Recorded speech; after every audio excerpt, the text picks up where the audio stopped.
السلام علیکم ورحمۃ اللہ وبرکاتہ۔ وعلیکم السلام ورحمۃ اللہ وبرکاتہ۔ عالم اسلام کے مسلمانوں کے لیے خوشخبری۔ باب العلم انواریہ ایجوکیشنل سوسائٹی کے تحت چلنے والا ادارہ جامعہ انواریہ کے زیر اہتمام قرآن مجید کی تفسیر کے علاوہ حدیث شریف و فقہ کی مشہور و معروف معتبر و مستند صحاح ستہ کو ملا کر جملہ تقریباً 25 کتابوں کی ویڈیو ریکارڈنگ کا سلسلہ شروع کیا جا چکا ہے۔ اسی کی ایک سنہری کڑی جامع ترمذی شریف کا درس بھی ہے جو الحمدللہ جاری و ساری ہے۔ بیات شیخ المشائخ حضرت سید محمد عبد القدیر الحسینی المعروف نورانی پاشا رحمۃ اللہ علیہ، بانی و فاؤنڈر جامعہ انواریہ و باب العلم انواریہ ایجوکیشنل سوسائٹی حیدرآباد۔ سب سے پہلے عربی عبارت پڑھی جائے گی، پھر اس کا ترجمہ کیا جائے گا اور مختصر سی تشریح بیان کرتے ہوئے ضروری مسائل پر روشنی ڈالی جائے گی تاکہ شرعی احکام سمجھنے میں آسانی ہو اور ہم آسانی کے ساتھ ان پر عمل پیرا ہو سکیں۔ اللہ تعالیٰ سے دعا ہے کہ وہ ہم کو سننے اور سنانے سے زیادہ احکام شریعت پر عمل کرنے کی توفیق عطا فرمائے، آمین آمین۔ آج کی نشست کا آغاز حدیث نمبر 444 سے ہوتا ہے۔ وطر کا بیان چل رہا ہے۔ بسم اللہ الرحمن الرحیم۔ باب ما جاء فی الوتر برکعۃ۔ حدثنا قتیبۃ حدثنا حماد بن زید عن انس بن سیرین قال سألت ابن عمر فقلت اطیل فی رکعتي الفجر فقال كان النبي صلی اللہ علیہ وسلم يصلي في الليل مثنى مثنى ويؤتر بركعة وكان يصلي الركعتين والأذان في أذنه۔ وفي الباب عن عائشة وجابر والفضل بن عباس وأبي أيوب وابن عباس قال ويسا حديث ابن عمر حديث حسن صحيح والعمل على هذا عند بعض أهل العلم من أصحاب النبي صلى الله عليه وسلم والتابعين رأوا أن يفصل الرجل بين ركعتين والثالثة يؤتر بركعة وبه يقول مالك والشافعي وأحمد وإسحاق۔ یہ بیان ہے اس حکم کا جو وطر کی ایک رکعت کے بارے میں آیا ہے، یعنی امام شافعی، امام مالک، امام احمد بن حنبل رحمہ اللہ کے پاس بھی وطر کی 3 رکعتیں ہیں، لیکن 2 سلام کے ساتھ پڑھنا ہے ان کے پاس۔ دوسری رکعت میں سلام پھیر کر پھر ایک رکعت الگ پڑھتے ہیں، لیکن احناف کے پاس فصل سے مراد تشہد پڑھنا ہے، قاعدہ مراد ہیں، وہاں پر بغیر قاعدے کے نہیں ہوگی تینوں رکعتیں، بلکہ دوسری رکعت میں قاعدہ ہوگا، فصل کریں گے تشہد کے ذریعے، ایک ہی سلام سے 3 رکعت وطر پڑھی جائے گی، جبکہ ائمہ ثلاثہ کے پاس 3 رکعتیں 2 سلام سے پڑھنے کا حکم ہے۔ حضرت ابن سیرین فرماتے ہیں میں نے حضرت ابن عمر رضی اللہ عنہما سے پوچھا کیا میں فجر کی سنتیں طویل پڑھوں، فجر کی 2 رکعت سنتوں میں طویل قرات کروں؟ تو آپ نے فرمایا نبی پاک صلی اللہ علیہ وسلم رات کی نماز 2 کر کے پڑھا کرتے تھے، یعنی رات میں جو نفل نماز پڑھتے تھے آپ، شب بیداری کرتے تھے، قیام اللیل کرتے تھے، اس میں 2 رکعت پڑھا کرتے تھے اور 1 رکعت ملا کر وطر بنا دیتے، یعنی وطر کی نماز 2 سلام سے پڑھتے تھے، فصل کرتے تھے۔ اور فجر کی سنتیں اتنی جاری رکھتے، یعنی اتنی پڑھتے کہ اقامت آپ کے کانوں میں ہوتی، یعنی بالکل فجر کی نماز کا وقت قریب آنے تک آپ عبادت میں مصروف رہتے، شب بیداری کرتے، قیام اللیل کرتے، رات میں جاگ کر عبادت کرتے، اور فجر کی جب اقامت شروع ہوتی اس وقت آپ کی نماز سنت ختم ہوتی تھی۔ اور جیسا کہ اس سے پہلے بھی احادیث شریفہ میں گزر چکا ہے کہ حضور اکرم صلی اللہ علیہ وسلم اکثر فجر کی سنت میں سورہ کافرون اور سورہ اخلاص پڑھا کرتے تھے۔ پہلی رکعت میں قل یا ایھا الکافرون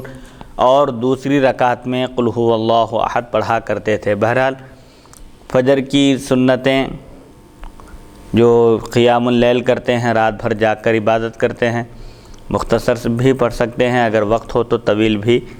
پڑھی جا سکتی ہیں۔ اور جہاں تک وطر کی 1 رکعت کا یہاں پر ذکر ہے،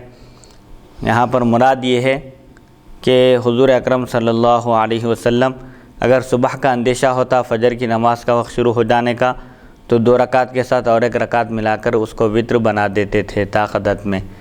یعنی فصل جیسا کہ ائمہ کے پاس فصل کا ذکر ہے،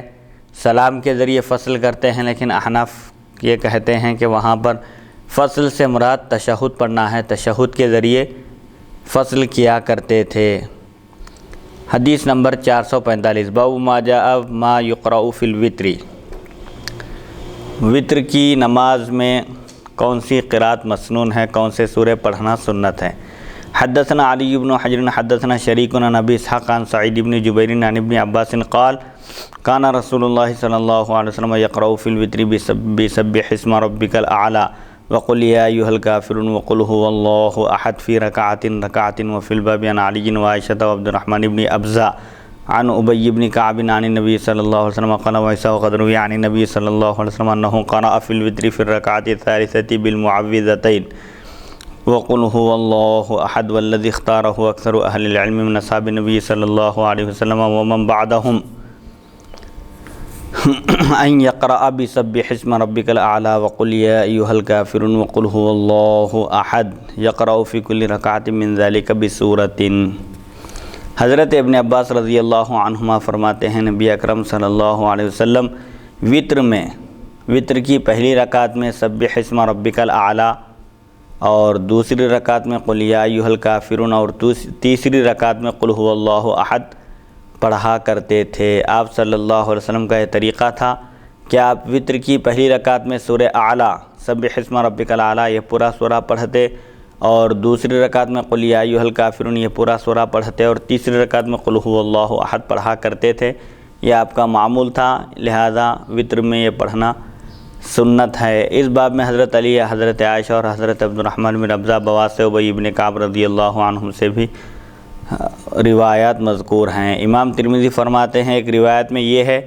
کہ نبی کریم صلی اللہ علیہ وسلم نے تیسری رکعت میں وطر کی تیسری رکعت میں معوذتین اور سورہ اخلاص بھی پڑھا ہے۔ معوذتین سے مراد قل اعوذ برب الفلق قل اعوذ برب الناس، اللہ کی پناہ میں دینے والی صورتیں، سورہ فلق اور سورہ ناس بھی پڑھنے کا ایک روایت میں ذکر ہے، لیکن اکثر صحابہ کرام اور تابعین کا اختیار کردہ مسلک یہ ہے کہ پہلی رکعت میں سورہ اعلیٰ سبح اسم ربک الاعلی اور دوسری رکعت میں سورہ کافرون اور تیسری رکعت میں قل هو اللہ احد ایک ایک رکعت میں ایک ایک سورہ پڑھنا بہتر ہے، اور حضور اکرم صلی اللہ علیہ وسلم سے زیادہ تر یہی عمل ثابت ہے۔ بہرحال یہ وطر کی مسنون قرات ہے، پہلی رکعت میں سورہ اعلیٰ، دوسری رکعت میں قل یا ایھا الکافرون، تیسری رکعت میں قل هو اللہ احد پڑھنا سنت ہے۔ حدیث نمبر 446، حدثنا اسحاق بن ابراہیم بن حبیب بن الشہیدی البصری حدثنا محمد بن سلمۃ الحرانی عن حصیف عن عبد العزیز بن جریج قال سألت عائشة بأي شيء كان يؤتر رسول الله صلى الله عليه وسلم قالت كان يقرأ في الأولى بسبح اسم ربك الأعلى وفي الثانية بقل يا أيها الكافرون وفي الثالثة بقل هو الله أحد والمعوذتين قال وعيسى هذا حديث حسن غريب وعبد العزيز هذا والد بن جريج صاحب عطاء وابن جريج اسمه عبد الملك بن عبد العزيز بن جريج وقد روى هذا الحديث يحيى بن سعيد الأنصاري عن عمرة عن عائشة عن النبي صلی اللہ علیہ وسلم۔ عبد العزیز بن جریج فرماتے ہیں میں نے حضرت عائشہ صدیقہ رضی اللہ عنہا سے دریافت کیا نبی کریم صلی اللہ علیہ وسلم وطر میں کون سی صورتیں پڑھا کرتے تھے۔ ام المؤمنین رضی اللہ عنہا نے فرمایا پہلی رکعت میں سبح اسم ربک الاعلی، دوسری رکعت میں قل یا ایھا الکافرون اور تیسری رکعت میں قل هو اللہ احد اور معوذتین یعنی سورہ فلق اور سورہ ناس پڑھا کرتے تھے۔ امام ترمذی فرماتے ہیں یہ حدیث درجے کے اعتبار سے حسن غریب ہے، اور عبدالعزیز ابن جریج کے والد عطا کے شاگرد ہیں۔ ابن جریج کا نام عبد الملک بن عبدالعزیز بن جریج ہے۔ یحییٰ بن سعید انصاری نے بھی یہ حدیث بواسطہ عمرہ حضرت عائشہ صدیقہ رضی اللہ عنہا مرفوعاً روایت کی ہے، یعنی مرفوع سے مراد اس کی سند نبی کریم صلی اللہ علیہ وسلم تک پہنچائی گئی۔ بہرحال مسنون طریقہ تو جو عام طور پر حضور اکرم صلی اللہ علیہ وسلم کا معمول تھا، اکثر جو ثابت ہے روایتوں سے، وہ پہلی رکعت میں سورہ اعلیٰ، دوسری رکعت میں قل یا ایھا الکافرون اور تیسری رکعت میں قل هو اللہ احد کا ذکر ہے۔ حدیث نمبر 447، باب ما جاء فی القنوت فی الوتر۔ حدثنا قتيبة حدثنا ابو الاحوص عن ابي اسحاق عن بريد بن ابي مريم عن ابي الحوراء قال قال الحسن بن علي علمني رسول الله صلى الله عليه وسلم كلمات اقولهن في الوتر اللهم اهدني فيمن هديت وعافني فيمن عافيت وتولنی فیمن تولیت وبارک لی فیما اعطیت وقنی شر ما قضیت فإنک تقضی ولا یقضى علیک وإنہ لا یذل من والیت تبارکت ربنا وتعالیت وفی الباب عن علی قال ویس ھذا حدیث حسن لا نعرفه الا من هذا الوجہ من حدیث ابی الحوراء السعدی واسمہ ربیعۃ بن شیبان ولا نعرف عن النبی صلی اللہ علیہ وسلم فی القنوت شیئا احسن من ھذا واختلف اہل العلم فی القنوت فی الوتر فرأى عبد اللہ بن مسعود القنوت فی الوتر فی السنة كلها واختار القنوت قبل الركوع وهو قول بعض اہل العلم وبه يقول سفیان الثوری وابن المبارک واسحاق واہل الكوفة وقد روی عن علی بن ابی طالب انه كان لا يقنط الا في النصف الآخر من رمضان وكان يقنط بعد الركوع وقد ذهب بعض اہل العلم الى هذا وبه يقول الشافعی واحمد۔ وتر کی نماز میں قنوت پڑھنے کا بیان۔ وتر کی تیسری رکعت میں رکوع میں جانے سے پہلے سورہ فاتحہ اور اس کے بعد ایک سورہ پڑھنے کے بعد اللہ اکبر کہہ کر دونوں ہاتھ کانوں تک اٹھا کر باندھیں گے، پھر دعائے قنوت پڑھیں گے۔ احناف کے پاس وتر کی تیسری رکعت میں رکوع سے پہلے دعائے قنوت پڑھنا ہے، جبکہ امام شافعی کے پاس فجر کی نماز میں دعائے قنوت پڑھنا ہے رکوع سے اٹھنے کے بعد، دوسری رکعت کے رکوع سے اٹھنے کے بعد۔ حضرت سیدنا حسن ابن علی رضی اللہ عنہ فرماتے ہیں مجھے نبی اکرم صلی اللہ علیہ وسلم نے چند کلمات سکھائے جنہیں میں وتر میں پڑھتا ہوں۔ حضور اکرم صلی اللہ علیہ وسلم نے مجھے چند کلمات سکھائے جن کلمات کو میں وتر میں پڑھا کرتا ہوں۔ وہ کلمات کیا ہیں؟ وہ دعا کیا ہے؟ اللہم اہدنی فیمن ہدیت، اے اللہ مجھے اپنے ہدایت یافتہ بندوں میں ہدایت دے۔ پہلے سے ہدایت یافتہ ہیں، پھر دوبارہ ہدایت کی دعا کرنے کا مطلب یہ ہے کہ ہدایت پر ثابت قدم رکھ۔ اے اللہ مجھے اپنے ہدایت یافتہ بندوں میں ہدایت عطا فرما، سیدھے راستے پر ثابت قدم رکھ، استقامت عطا فرما۔ عافیت یافتہ یعنی عافیت پائے ہوئے لوگوں میں مجھے عافیت عطا فرما، یعنی جن لوگوں کو تو نے بیماریوں سے اور پریشانیوں سے اور مشکلوں سے محفوظ رکھا ہے ان لوگوں میں میرا بھی شمار فرما۔ وتولنی فیمن تولیت، مجھے اپنے دوستوں میں سے ایک دوست بنا، یعنی جن لوگوں سے تو محبت رکھتا ہے، جن لوگوں کو تو اپنا دوست رکھتا ہے ان میں میرا بھی نام شامل فرما۔ وبارک لی فیما اعطیت، میرے رزق کو بابرکت کر دے، یعنی جو کچھ تو نے مجھے عطا کیا ہے اس میں برکت عطا فرما اور اس کے ذریعے میرے حاجات کی تکمیل فرما۔ وقینی شر ما قضیت، تقدیر کی برائی سے محفوظ رکھ، یعنی جو کچھ تو نے فیصلہ فرمایا ہے اگر وہ میرے حق میں بہتر نہیں ہے وہ فیصلہ تو اس فیصلے سے میری حفاظت فرما۔ کسی چیز کی شر کی نسبت اللہ کی طرف کرنا یہ بے ادبی ہے، اسی لیے قرآن پاک میں بھی تعلیم دی گئی ہے کہ شر کی نسبت اللہ کی طرف نہ کی جائے، حالانکہ اللہ ہی خالق خیر و شر ہے، لیکن اللہ شر سے راضی نہیں ہے۔ صراط الذین انعمت علیہم، ان لوگوں کا راستہ چلا جن پر تو نے انعام کیا۔ انعام ایک اچھی چیز ہے، اس کی نسبت اللہ کی طرف کی گئی، لیکن ان لوگوں کا راستہ نہ چلا جن پر تیرا غضب نازل ہوا۔ تو غضب کیا بول کر ذکر نہیں ہے وہاں پر، بلکہ وہ اس سورہ کا نام سورہ آداب بھی ہے، آداب سکھانے والا سورہ ہے سورہ فاتحہ۔ تو بہرحال اللہ تعالیٰ سے دعا کرتے رہنا چاہیے کہ اگر ہمارے حق میں کوئی فیصلہ ایسا ہو جس سے ہم کو نقصان پہنچ سکتا ہو تو اس فیصلے سے ہماری حفاظت ہو، اور جن بندوں کے ساتھ وہ فیصلہ کیا گیا ہے ان بندوں سے ہم کو الگ کر دے۔ تقدیر کی برائی سے بھی محفوظ اللہ ہی رکھنے والا ہے، اسی لیے اللہ سے دعا کرنا چاہیے۔ وقینی شر ما قضیت، کوئی فیصلہ ہوا ہے اور اس کی وجہ سے کوئی عزت پہنچ سکتی ہے، نقصان پہنچ سکتا ہے، تو اس نقصان سے بچنے کی بھی حفاظت کی اللہ سے دعا کرنا چاہیے۔ فَإِنَّكَ تَقْضِي وَلَا يُقْضَى عَلَيْكَ، یقیناً تو ہی فیصلہ فرماتا ہے اور تیرے خلاف فیصلہ نہیں کیا جا سکتا، یعنی اللہ ہی فیصلہ کرنے والا ہے، ساری کائنات کا خالق اور مالک اللہ ہی ہے، اسی کے دست قدرت میں ہے برائی سے محفوظ رکھنا اور شر سے بندے کی حفاظت کرنا، یہ صرف اللہ کی قدرت میں ہے، اسی لیے اللہ سے یہ دعا کرنا چاہیے۔ وَإِنَّهُ لَا يَذِلُّ مَن وَالَيْتَ، اور یقیناً جو شخص تجھ سے جو محبت رکھتا ہے، جو تیرا دوست ہوتا ہے، وہ کبھی دنیا میں ذلیل و خوار رسوا نہیں ہوتا۔ اے ہمارے پروردگار، تو برکت والا ہے اور بلند ہے۔ یہ دعا حضور اکرم صلی اللہ علیہ وسلم نے حضرت سیدنا حسن ابن علی رضی اللہ عنہما کو آپ نے تلقین کی تھی، اور آپ وطر میں یہ پڑھا کرتے تھے۔ امام شافعی نے بھی اسی کو اختیار کیا ہے، اور شافعی مسلک کے جتنے لوگ ہیں تقریباً حنبلی، شافعی وغیرہ سب وطر میں یعنی دعائے قنوت جو پڑھتے ہیں وہ لوگ یہ پڑھتے ہیں، اس کو ترجیح دیے ہیں: اللہم اہدنی فیمن ہدیت وعافنی فیمن عافیت وتولنی فیمن تولیت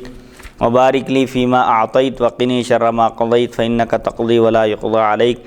وانہ لا یذل من والیت تبارکت ربنا وتعالیت۔ اس دعا کو انہوں نے ترجیح دی ہے۔ اس باب میں حضرت سیدنا علی کرم اللہ وجہہ سے بھی روایت مذکور ہے۔ امام ترمذی فرماتے ہیں یہ حدیث درجے کے اعتبار سے حسن ہے، اور ہم اسے صرف اسی سند یعنی ابو حورہ سعدی کی روایت سے جانتے ہیں۔ ابو حورہ کا نام ربیعہ بن شیبان ہے۔ قنوت کے بارے میں حضور اکرم صلی اللہ علیہ وسلم سے منقول دعاؤں میں سے ہم اچھی دعاؤں میں سے اس سے اچھی دعا ہم نہیں جانتے، یعنی حضور اکرم صلی اللہ علیہ وسلم سے قنوت کے بارے میں مختلف دعائیں منقول ہیں۔ سب سے بہتر دعا یہ ہے اللہم اہدنی فیمن ہدیت، اور ایک دعا ہے جو احناف پڑھتے ہیں: اللہم انا نستعینک ونستغفرک ونؤمن بک ونتوکل علیک۔ یہ بھی ایک دعا ہے، اور عبداللہ بن مسعود رضی اللہ عنہ سے منقول ہے، اسی لیے احناف اس دعا کو اختیار کیے۔ بہرحال قنوت کے بارے میں امام ترمذی فرماتے ہیں کہ جو حضور اکرم صلی اللہ علیہ وسلم سے جو دعائیں منقول ہو کر آئی ہیں، ان دعاؤں میں ہم اس سے بہتر کوئی دعا نہیں جانتے۔ وطر میں قنوت کے بارے میں علماء کا اختلاف ہے، کیا سال بھر وطر میں قنوت پڑھنا ہے، یا مخصوص دنوں میں قنوت پڑھنا ہے، یا کسی مصیبت کے نازل ہونے کے وقت قنوت پڑھنا ہے؟ تو قنوت کے بارے میں علماء کا اختلاف ہے۔ حضرت عبداللہ بن مسعود جلیل القدر صحابی ہیں، آپ کے پاس قنوت پورے سال میں پڑھنا ہے، یعنی سال بھر دعائے قنوت وطر کی تیسری رکعت میں رکوع سے پہلے پڑھنا ہے۔ یہ رکوع سے پہلے ہے تیسری رکعت میں۔ بعض دیگر علماء بھی اسی کے قائل ہیں، جیسے سفیان ثوری ہیں، ابن مبارک ہیں، امام اسحاق ہے، اور امام اعظم ابو حنیفہ ہیں۔ امام اعظم ابو حنیفہ، عبداللہ بن مبارک، اسحاق، امام سفیان ثوری وغیرہ بڑے بڑے ائمہ کا یہی مسلک ہے، جو حضرت عبداللہ بن مسعود رضی اللہ عنہ سے منقول ہے کہ دعائے قنوت سال بھر پڑھنا ہے، اور وطر کی تیسری رکعت میں رکوع سے پہلے پڑھنا ہے۔ حضرت علی مرتضیٰ کرم اللہ وجہہ فرماتے ہیں رمضان شریف کے آخری نصف میں قنوت پڑھا جائے،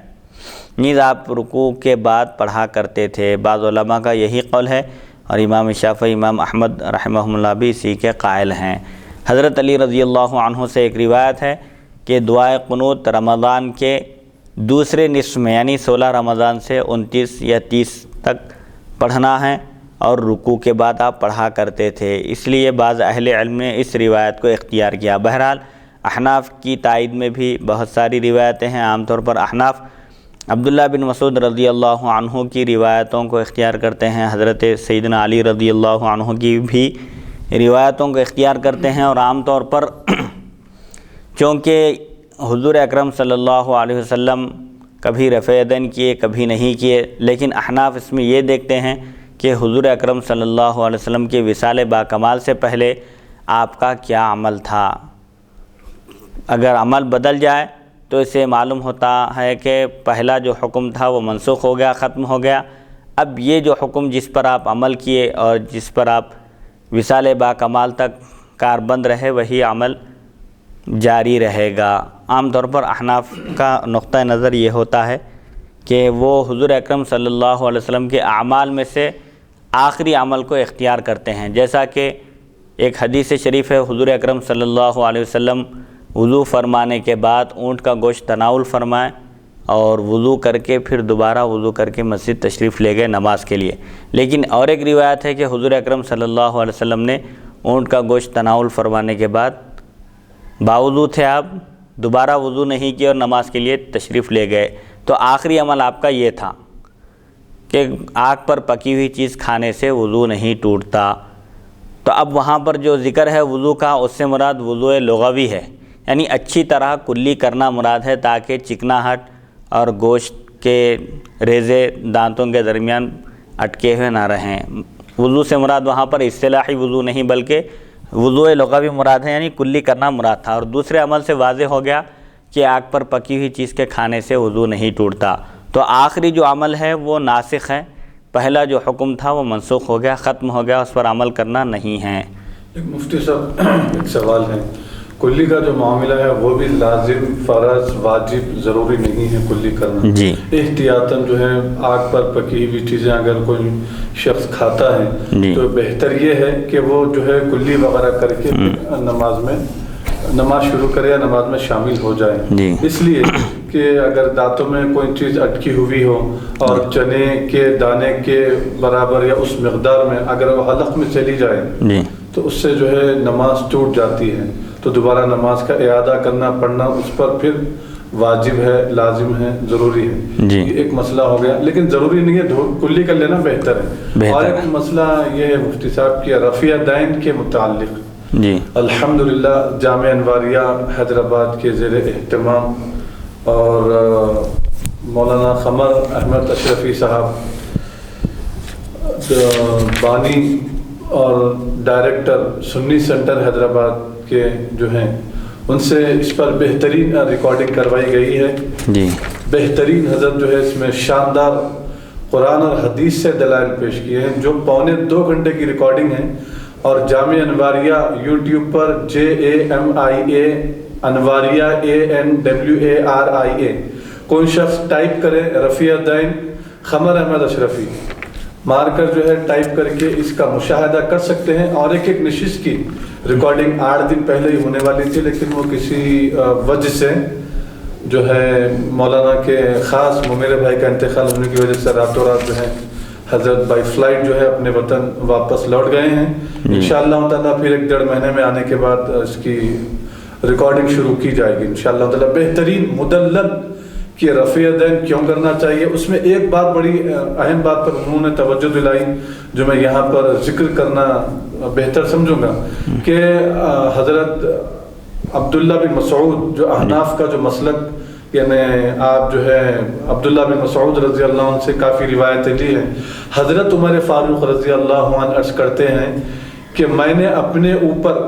اہل کوفہ کو ترجیح دی ہے عبداللہ ابن مسعود کو بھیج کر، یعنی اتنا آپ ان کو عزیز رکھتے تھے، محبوب رکھتے تھے علم کی وجہ سے۔ اور خود حضور اکرم صلی اللہ علیہ وسلم بھی آپ کی شان میں تعین میں کئی احادیثیں بھی آئی ہیں، اور رفع دین کے متعلق خود حضرت اور جو رفع دین کے متعلق بعض لوگ جو روایتیں لے کے آتے ہیں کہ عبداللہ بن عمر رضی اللہ عنہ کی وہ روایت پیش کرتے ہیں اور اس کو دلیل بناتے ہیں،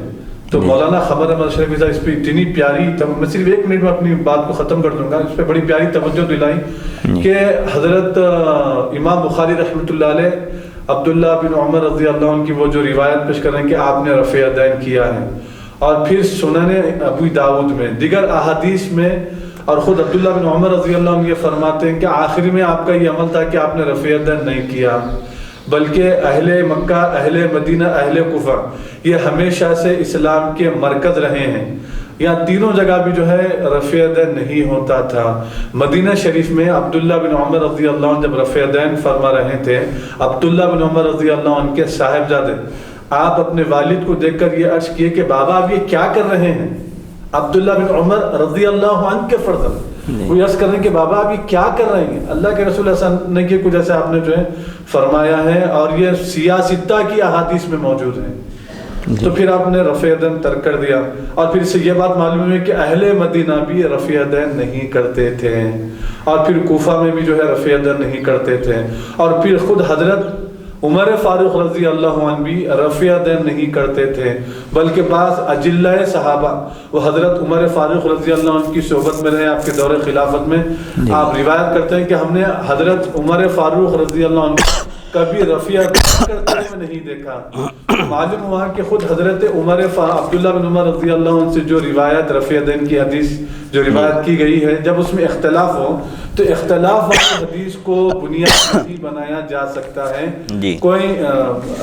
احکام کے مسئلے میں عمل کرنے کے لیے۔ اور امام اعظم ابو حنیفہ رحمۃ اللہ علیہ رفع یدین نہیں کرنے کے متعلق جو مضبوط احادیث لائے ہیں اس میں ایک حدیث بھی ضعیف نہیں ہے، ایک حدیث بھی خلاف نہیں ہے۔ جیسے عبداللہ بن عمر رضی اللہ عنہ سے ایک روایت میں ہے کہ کریں، ایک روایت میں ہے کہ نہیں کریں، پھر انہی کے والد محترم حضرت عمر فاروق انہوں نے بھی نہیں کیا، پھر عبداللہ بن عمر رضی اللہ عنہ کے صاحبزادے وہ تو منع کیے کہ بابا آپ یہ کیا کر رہے ہیں،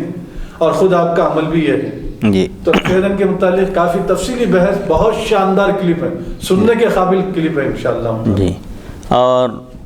حضرت عبداللہ شاہ صاحب قبلہ رحمۃ اللہ علیہ نے بھی مشکات المصابیح کے کو سامنے رکھ کر آپ نے، جیسا کہ مشکات المصابیح میں امام شافعی رحمۃ اللہ علیہ کے مسلک کی تائید کی احادیث شریفہ صاحب مشکات نے جمع کی ہیں، اور اس طرز پر حنفی مسلک کے علماء کی کوئی تصنیف حدیث شریف کی شکل میں موجود نہیں تھی۔ 1200 سال کا عرصہ گزرنے کے بعد دکن کی مایانہ شخصیت حضرت سیدنا عبداللہ شاہ صاحب قبلہ رحمۃ اللہ علیہ، جو بیک وقت متبحر عالم دین بھی تھے اور طریقت کے بھی ماہر تھے، آپ نے اس سلسلے میں قلم اٹھایا اور 5 جلدوں میں ایک کتاب تصنیف فرمائی جس کا نام آپ نے زجاجۃ المصابیح رکھا، جس کی نہ صرف ہندوستان کے علماء نے تعریف فرمائی بلکہ عرب کے علماء نے بھی آپ کے اس عمل کو، آپ کے اس کام کو پسند کیا، سراہا، اور تمام نے بلا اختلاف مسالک اور مذاہب سب نے یہ اعتراف کیا کہ احناف کے کندھوں پر 1200 سال سے جو قرض تھا اس کو اس فاضل مؤلف حیدرآبادی نے ادا کر دیا۔ تو حضرت عبداللہ شاہ صاحب قبلہ رحمۃ اللہ علیہ نے بھی جتنے بھی حنفی مسلک کے جو دلائل ہیں احادیث شریفہ کی کتابوں میں، فقہ کی کتابوں میں، سب کو آپ نے یکجا کر دیا، اور ایک بہترین تالیف ہے یہ، چاہے رفع یدین کا مسئلہ ہو یا قرات خلف الامام کا مسئلہ ہو یا کسی بھی معرکۃ الآراء مسائل کا ذکر ہو، سب پر آپ نے سیر حاصل بحث فرمائی ہے۔ زجاجۃ المصابیح کا الحمدللہ جامعہ نظامیہ کے شیوخ نے اس کا ترجمہ کیا ہے۔ حضرت حاجی منیر الدین صاحب قبلہ رحمۃ اللہ علیہ سابق خطیب مکہ مسجد غالباً ابتدائی 2 جلدوں کا آپ ترجمہ کیے تھے، اس کے بعد پھر ترجمے کا کام کسی وجہ سے موقوف ہو گیا تھا۔ حضرت عبداللہ شاہ صاحب قبلہ رحمۃ اللہ علیہ کے عہد مبارک ہی میں ترجمے کا آغاز ہوا تھا اور کام 2 جلدوں تک پہنچنے کے بعد رک گیا تھا۔ پھر حضرت ابو الخیرات انوار اللہ شاہ صاحب قبلہ رحمۃ اللہ علیہ کی توجہ سے دوبارہ ترجمے کا کام شروع کیا گیا، اور جامعہ نظامیہ کے موجودہ شیخ الحدیث صاحب عمدۃ المحدثین مولانا محمد خواجہ شریف صاحب قبلہ مدد ظلہ العالی نے ترجمے کے کام کی ذمہ داری قبول کی، اور علماء کی ایک کمیٹی آپ نے تشکیل دی۔ پھر کام اس طرح آگے بڑھا، الحمدللہ 5 جلدوں کا ترجمہ مکمل ہو چکا ہے۔ اور ترجمے کی خوبی یہ ہے کہ ترجمے میں اس بات کا خیال رکھا گیا ہے کہ اپنی طرف سے کوئی رائے، کوئی بات شامل نہ کی جائے، بلکہ مؤلف نے جو احادیث شریفہ اور فقہ کی کتابوں سے جو دلائل پیش کیے ہیں ان کا ہو بہو من وعن ترجمہ کر کے پیش کر دیا جائے۔ الحمدللہ یہ کام جامعہ نظامیہ کے شیوخ نے انجام دیا ہے، اور 5 جلد کا ترجمہ غالباً دستیاب بھی ہے۔ لوگ حنفی مسلک کے علماء اور جو بھی علم سے شغف رکھتے ہیں وہ لوگ اس سے استفادہ کر سکتے ہیں۔ اور اسی کتاب میں محدث دکن عبداللہ شاہ صاحب رحمۃ اللہ علیہ یہ بھی فرماتے ہیں کہ حضرت ابو الوفا افغانی رحمۃ اللہ علیہ غالباً محدث دکن رحمۃ اللہ علیہ کے مرید بھی ہیں جی، اور محدث دکن یہ لکھتے ہیں زجاجۃ المصابیح میں کہ میں نے اپنی کتاب میں ابو الوفا افغانی رحمۃ اللہ علیہ سے کافی مدد حاصل کی ہے کہ دلائل یعنی ثانیہ امام اعظم کہتے ہیں۔ ابو الوفا افغانی رحمۃ اللہ علیہ بہت جید عالم دین ہیں، دارت المعارف میں آپ کے غیر معمولی خدمات ہیں ابو الوفا افغانی رحمۃ اللہ علیہ کے۔ تو ہم محدث دکن اپنی کتاب میں لکھے ہیں کہ دلائل جو ہیں کافی جو ہے ڈھونڈ کر نکال کے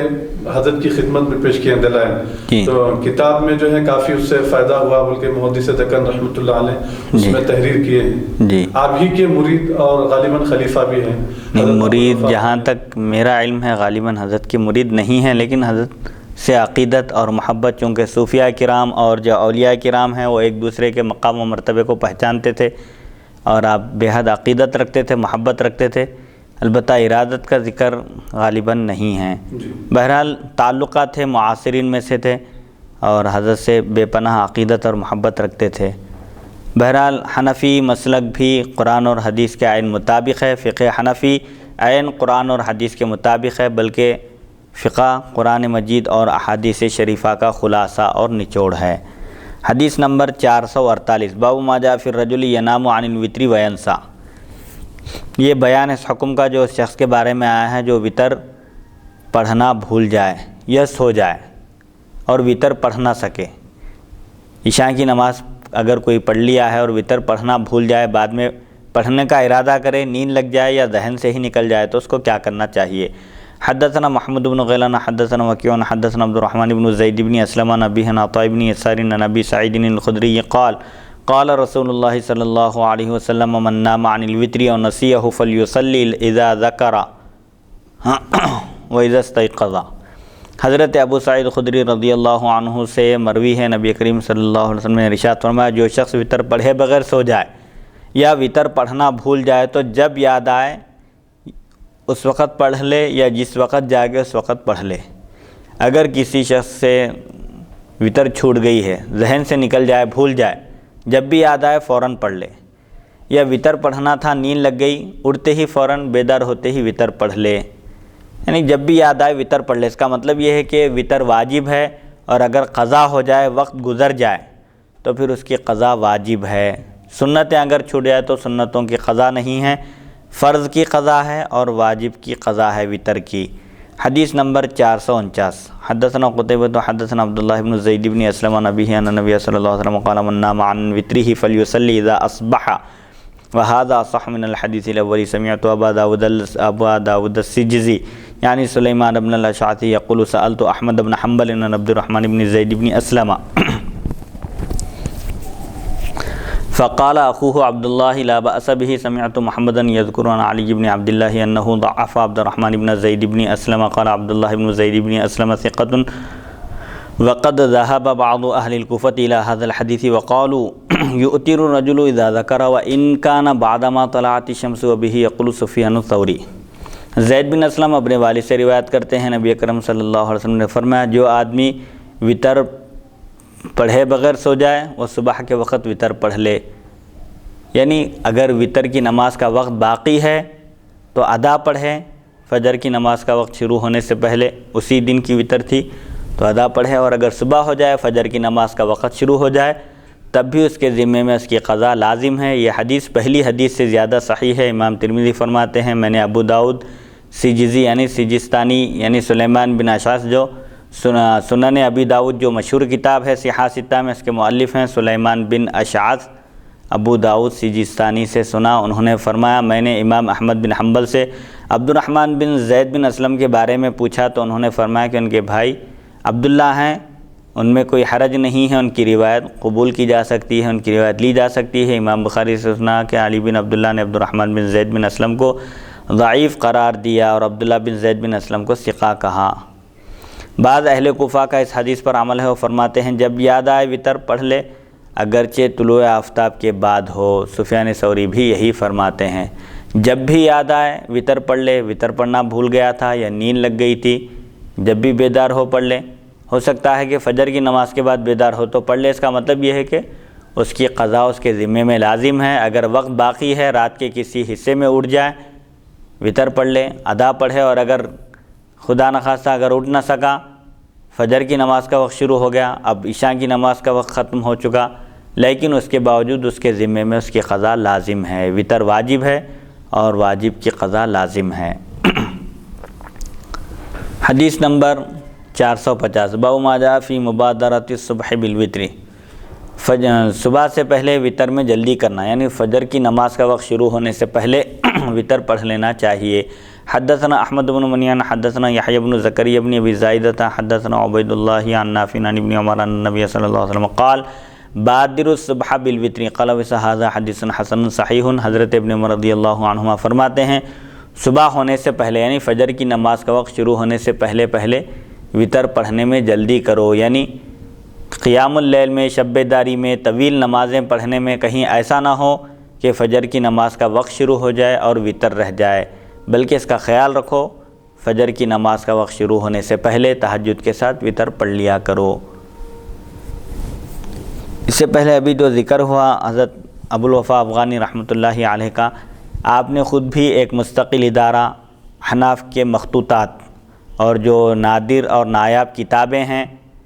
جن سے آج تک اہل علم متعارف نہیں ہوئے تھے، جو اہل علم کو دستیاب نہیں ہوئے تھے، آپ نے اس مقصد کے لیے امام اعظم ابو حنیفہ رحمۃ اللہ علیہ کی کتابوں سے امت کو واقف کروانے کے لیے آپ نے ایک مجلس قائم کی، جس کا نام آپ نے مجلس احیاء المعارف النعمانیہ رکھا، اور خود آپ اس کے صدر بھی تھے، اور مکمل آپ ہی کام کیا کرتے تھے تحقیق کا، تدقیق کا، اور احناف کی کتابوں پر حواشی اور تعلیق عربی زبان میں آپ نے گراں قدر خدمات انجام دی، اور تنہا اکیلے آپ نے اتنا بڑا کام انجام دیا کہ احناف کی تقریباً کتابوں پر آپ نے حواشی لکھے اور مقدمات لکھے، کتابوں کی تحقیق کی، مسائل اور فروع کو آپ نے واضح طور پر بیان کیا۔ تقریباً 50 سال کے قریب آپ خود اکیلے تنہا کتابوں پر کام کیے۔ کتاب الاصل جو معرکۃ الآراء کتاب ہے، احناف کے مسائل کی جو بنیادی کتابیں ہیں ان پر بھی آپ نے خوب کام کیا ہے، جس کا خود عرب نے، عجم نے اور بلا اختلاف مسالک سب نے اعتراف کیا۔ بہرحال یہ جو وتر کی نماز کا بیان چل رہا ہے، اس میں فجر کی نماز کا وقت شروع ہونے سے پہلے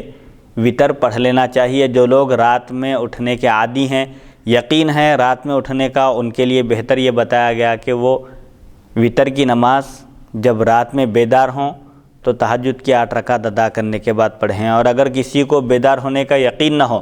غفلت کا شکار ہو سکتے ہیں، تو پھر ایسی صورت میں وتر پڑھ کر ہی سونا بہتر ہے۔ حدیث نمبر 451، حدثنا الحسن بن علی الخلال حدثنا عبد الرزاق حدثنا معمر عن یحیی بن ابی کثیر عن ابی نضرۃ عن ابی سعید الخدری قال قال رسول اللہ صلی اللہ علیہ وسلم اوتروا قبل ان تصبحوا۔ حضرت ابو سعید خدری رضی اللہ عنہ سے مروی ہے، نبی کریم صلی اللہ علیہ وسلم نے ارشاد فرمایا صبح ہونے سے پہلے وتر پڑھ لیا کرو، یعنی فجر کی نماز کا وقت شروع ہونے سے پہلے وتر پڑھ لو، غفلت نہ کرو، کیونکہ وتر واجب ہے۔ حدیث نمبر 452، حدثنا محمد بن غیلان حدثنا عبد الرزاق حدثنا ابن جریج عن سلیمان بن موسیٰ نافع عن ابن عمر عن رسول اللہ صلی اللہ علیہ وسلم قال اذا طلع الفجر فقد ذهب كل صلاة الليل والوتر فاوتروا قبل طلوع الفجر قال وسليمان بن موسى قد تفرد به على هذا اللفظ وروي عن النبي صلى الله عليه وسلم انه قال لا وتر بعد صلاة الصبح وهو قول غير واحد من اهل العلم وبه يقول الشافعي واحمد واسحاق لا يرون الوتر بعد صلاة الصبح۔ حضرت ابن عمر رضی اللہ عنہما سے روایت ہے، رسول اللہ صلی اللہ علیہ وسلم نے ارشاد فرمایا جب صبح صادق ہو جائے تو رات کی تمام نمازوں اور وتر کا وقت ختم ہو جاتا ہے، یعنی فجر کی نماز کا وقت جب شروع ہوتا ہے تو اب کوئی نماز نہیں پڑھی جا سکتی سوائے فجر کی سنت کے۔ وتر کا وقت بھی ختم ہو چکا اور قیام اللیل رات کی عبادت کا وقت بھی ختم ہو چکا، لہٰذا طلوع فجر سے پہلے یعنی فجر کی نماز کا وقت شروع ہونے سے پہلے وتر پڑھ لیا کرو۔ امام ترمذی فرماتے ہیں صرف سلیمان بن موسیٰ ایک راوی ہیں، صرف سلیمان بن موسیٰ نے یہ الفاظ نقل کیے ہیں، دوسروں نے یہ الفاظ نقل نہیں کیے۔ ایک روایت میں ہیں نبی کریم صلی اللہ علیہ وسلم نے ارشاد فرمایا صبح کی نماز کے بعد وتر نہیں، جب فجر کی نماز کا وقت شروع ہو جائے تو اب وتر نہیں پڑھ سکتے، یعنی وتر کی نماز کا جو وقت تھا ادا کا وقت ختم ہو گیا، لیکن قضا لازم ہے وتر کی احناف کے بعد، جبکہ امام شافعی، امام احمد اور امام اسحاق رحمہ اللہ کے بعد ان ائمہ کے پاس فجر کی نماز کے بعد وتر پڑھنا جائز نہیں ہے، یعنی وتر کی قضا نہیں ہے ان ائمہ کے پاس، جبکہ احناف کے پاس وتر واجب ہے اور واجب کی قضا ہے اگرچہ کہ فجر کی نماز کا وقت شروع ہو جائے۔ اگر فجر کی نماز سے پہلے پڑھ رہے ہیں تو ادا ہے، فجر کی نماز کے بعد پڑھ رہے ہیں وقت گزرنے کے بعد تو اس کو قضا کہیں گے۔ بہرحال فجر کی نماز کے بعد وتر نہیں ہے، یہ اس قول کو امام شافعی، امام احمد اور امام اسحاق رحمہ اللہ نے اختیار کیا ہے اور کہا ہے کہ وتر اگر وقت میں پڑھ رہے ہیں ٹھیک ہے، وقت اگر گزر جائے تو پھر اس کی قضا نہیں ہے، لیکن احناف کے پاس وتر کی بھی قضا ہے۔ حدیث نمبر 453، باب ما جاء لا وتران فی لیلۃ، ایک رات میں 2 مرتبہ وتر نہیں پڑھ سکتے۔ حدثنا حناد حدثنا ملازم بن عمرو قال حدثني عبد الله بن بدر عن قيس بن طالق بن علي عن أبيه عن قيس بن طلق بن علي عن أبيه قال سمعت رسول الله صلى الله عليه وسلم يقول لا وتران في ليلة خلوت. هذا حديث حسن غريب. واختلف أهل العلم في الذي يؤتر من أول الليل ثم يقوم من آخره. فرأى بعض أهل العلم من أصحاب النبي صلى الله عليه وسلم ومن بعدهم نقض الوتر وقالوا يضيف إليها ركعة ويصلي ما بدا له ثم يؤتر في آخر صلواته لأنه لا وتران في ليلة وهو الذي ذهب إليه إسحاق. وقال بعض أهل العلم من أصحاب النبي صلى الله عليه وسلم وغيرهم إذا أوتر من أول الليل ثم نام ثم قام من آخره أنه يصلي ما بدا له ولا ينقض وتره ويدع وتره على ما كان. وهو قول سفيان الثوري ومالك بن أنس وأحمد وابن المبارك. وهذا أصح لأنه قد روي من غير وجه ان النبی صلی اللہ علیہ وسلم قد صلی بعد الوتر. قیس بن طلق اپنے والد طلق بن علی سے روایت کرتے ہیں، فرماتے ہیں میں نے نبی اکرم صلی اللہ علیہ وسلم کو ارشاد فرماتے ہوئے سنا کہ ایک رات میں 2 مرتبہ وتر نہیں ہے. امام ترمذی فرماتے ہیں یہ حدیث حسن غریب ہے. علماء کا اس شخص کے بارے میں اختلاف ہے، ایک رات میں 2 مرتبہ وتر نہیں پڑھ سکتے، ایک مرتبہ جب پڑھ لیے تو وہ ادا ہو گئی.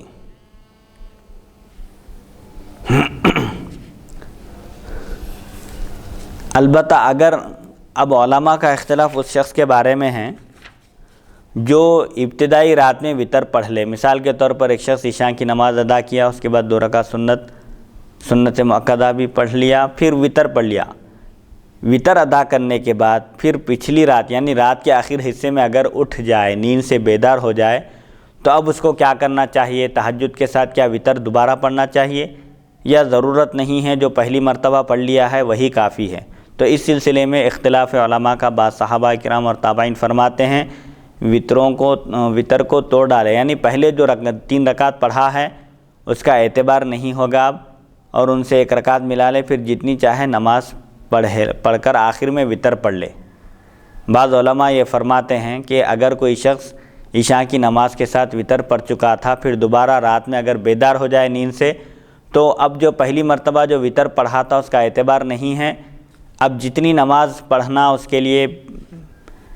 ممکن ہے اتنی رکعتیں پڑھ لے، یعنی تہجد کی نماز پڑھ لے، قیام اللیل کرے، پھر سب سے آخر میں دوبارہ وتر پڑھ لے. امام اسحاق کا یہی قول ہے. بعض صحابہ کرام اور تابعین کے پاس اگر شروع رات میں وتر پڑھ لیا تھا، پھر سو گیا اور آخر رات کے حصے میں اٹھا، تو وہ جس قدر چاہے نماز پڑھے لیکن وتر کو نہ توڑے، اسی طرح چھوڑ دے. مطلب یہ ہے کہ اگر کوئی شخص عشاء کی نماز کے ساتھ وتر پڑھ چکا تھا، اللہ کے فضل سے پھر اس کو رات میں موقع ملے عبادت کا، اٹھ جائے نیند سے، جاگ جائے،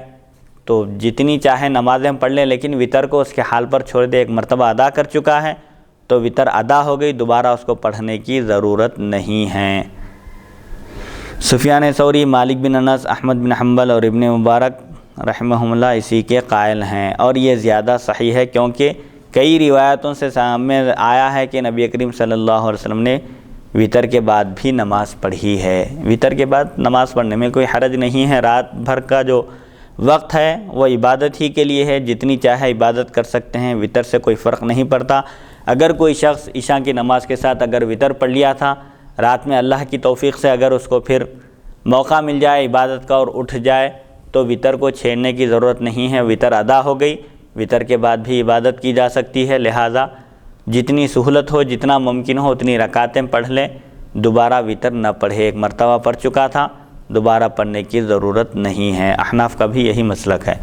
حدیث نمبر 454. حدثنا محمد بن بشار حدثنا حماد بن مسعدة عن میمون بن مسلم مرائی عن الحسن عن امه عن ام سلمة ان النبي صلی اللہ علیہ وسلم كان يصلي بعد الوتر ركعتين وقد روي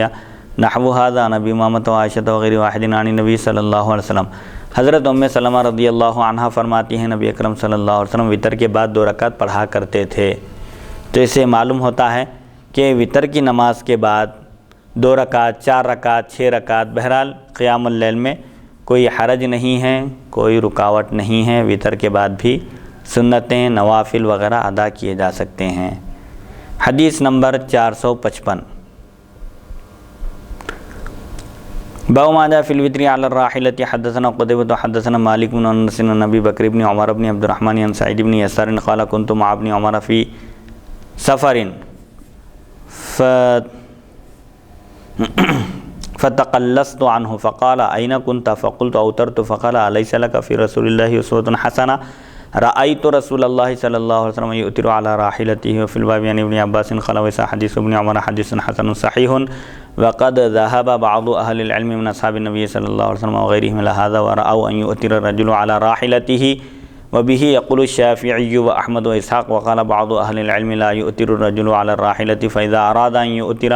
نزل فأوتر على الرضی وهو قول بعض اہل الکوفتی.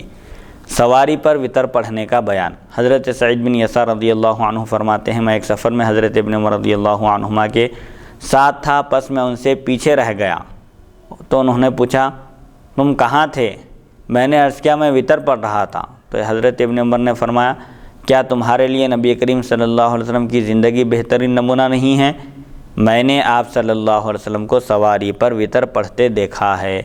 اس باب میں حضرت ابن عباس رضی اللہ عنہما سے بھی روایت منقول ہے. امام ترمذی فرماتے ہیں ابن عمر رضی اللہ عنہما کی حدیث درجے کے اعتبار سے حسن صحیح ہے. بعض صحابہ کرام و تابعین کا یہی مسلک ہے کہ سواری پر وطر پڑھنا جائز ہے. امام شافعی، امام احمد اور امام اسحاق رحمہ اللہ بھی اسی کے قائل ہیں، جبکہ بعض علماء فرماتے ہیں کہ سواری پر وطر نہیں پڑھ سکتے بلکہ زمین پر اتر کر پڑھنا چاہیے. احناف کا یہی مسلک ہے کیونکہ احناف کے پاس وطر واجب ہے، فرض اور واجب سواری پر ادا نہیں کیے جا سکتے، زمین پر ادا کرنا ضروری ہے. البتہ سنن اور نوافل میں گنجائش ہے. لیکن امام شافعی، امام احمد بن حنبل اور امام اسحاق ان ائمہ کے پاس وطر واجب نہیں ہے، وطر سنت ہے، لہٰذا سواری پر پڑھی جا سکتی ہے، جبکہ احناف کے پاس وطر سواری پر نہیں پڑھ سکتے. دیگر حدیث کی کتابوں میں اس کے دلائل موجود ہیں کہ فرض نماز اور واجب نماز سواری پر ادا نہیں کی جا سکتی.